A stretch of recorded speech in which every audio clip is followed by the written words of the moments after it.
E de lesão, deve ser mais joelho mesmo? O que rola? Olha, aí, de novo, né? Depende muito quem. O que a gente tem feito bastante é analisado, né, os casos, quem são. Então, poxa, o ano passado a gente teve um atleta que é, não por acaso, muito rápido e teve 2 lesões musculares, cara. A gente precisa dar uma olhada um pouco melhor, um pouco mais a fundo. Né? Com certeza.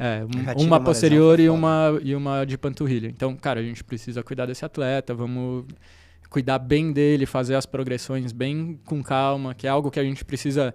Isso sempre, né, retomando, a equipe multidisciplinar faz toda a diferença. Porque é a mesma coisa. Estamos no rugby, voltamos de férias. Não dá para chegar e taclear o outro 100% logo de cara. Então, como que a gente faz as progressões? Como que a gente cuida? Faz as avaliações de força, resistência, velocidade, potência. Faz as avaliações de mobilidade, estabilidade. Core também tem. Principalmente os físicos, eles fazem bastante isso para a gente identificar se os atletas têm ali a estabilidade, têm força de core. Então, e aí identifica, tem atletas aqui que a gente precisa ir com ainda mais calma.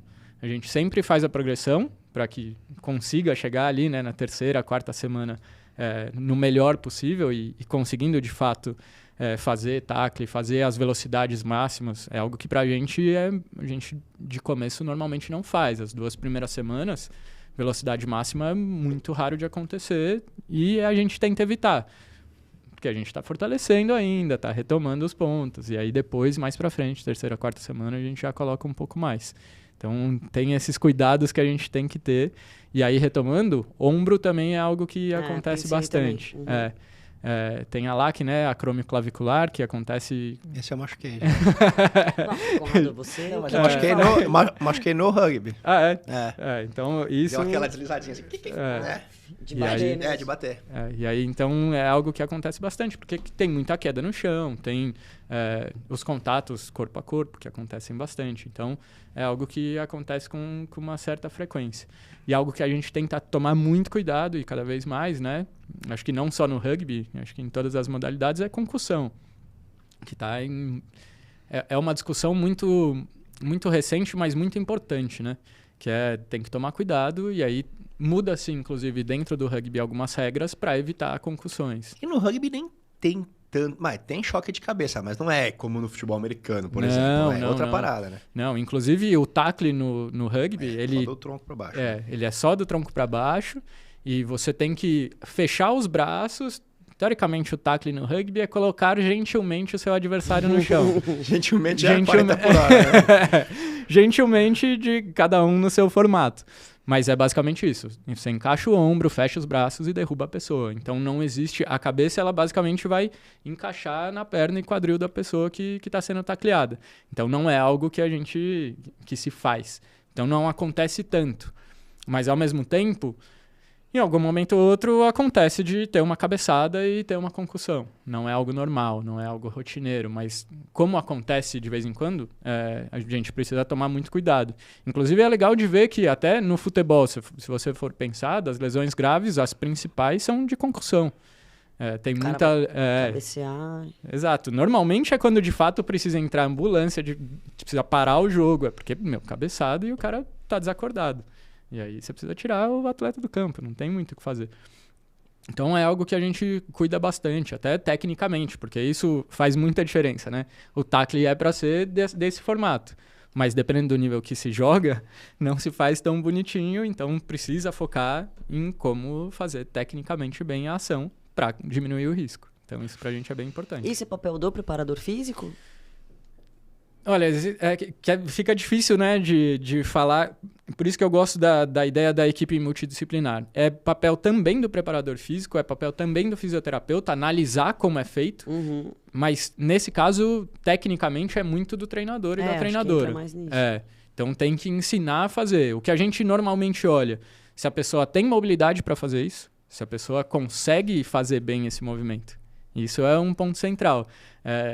Tem algumas pessoas que, não conseguem agachar. Não estamos falando nem com peso nas costas. Agachar sem peso. Vocês provavelmente já também encontraram alguns pela frente. Então, para abaixar e acertar a perna, o quadril da pessoa, nossa, da outra pessoa é muito difícil. Então, a gente precisa... Olha, vamos com calma com essa pessoa. A gente ensina um pouco mais, aumenta a mobilidade dessa pessoa, aumenta um pouco a força dela e aí depois a gente coloca para taclear. Antes disso é arriscado. Por quê? Porque a pessoa não consegue, por limitações mesmo dela.